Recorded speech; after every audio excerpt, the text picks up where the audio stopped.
ছাপ্পা ভোট ঠেকাতে পোলিং স্টেশনে বায়োমেট্রিক আইডেন্টিফিকেশন ব্যবস্থা চালুর প্রস্তাব। সুপ্রিম কোর্টের প্রধান বিচারপতি সূর্যকান্ত এবং বিচারপতি জয়মাল্য বাগচির বেঞ্চে আবেদন। এখন যেসব রাজ্যে ভোট আছে তার প্রেক্ষিতে বিবেচ্য নয় এই আবেদন। পরে লোকসভা ভোট, বিধানসভা ভোটগুলিতে এই ব্যবস্থা চালু করা যায় কিনা তা খতিয়ে দেখতে হবে।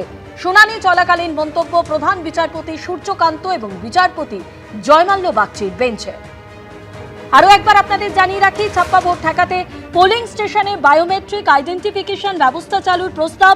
সুপ্রিম কোর্টের প্রধান বিচারপতি সূর্যকান্ত এবং বিচারপতি জয়মাল্য বাগচির বেঞ্চে আবেদন। এখন যেসব রাজ্যে ভোট আছে তার প্রেক্ষিতে বিবেচ্য নয় এই আবেদন। পরে লোকসভা ভোট, বিধানসভা ভোটগুলিতে এই ব্যবস্থা চালু করা যায় কিনা তা খতিয়ে দেখতে হবে। শুনানি চলাকালীন মন্তব্য প্রধান বিচারপতি সূর্যকান্ত এবং বিচারপতি জয়মাল্য বাগচির বেঞ্চে।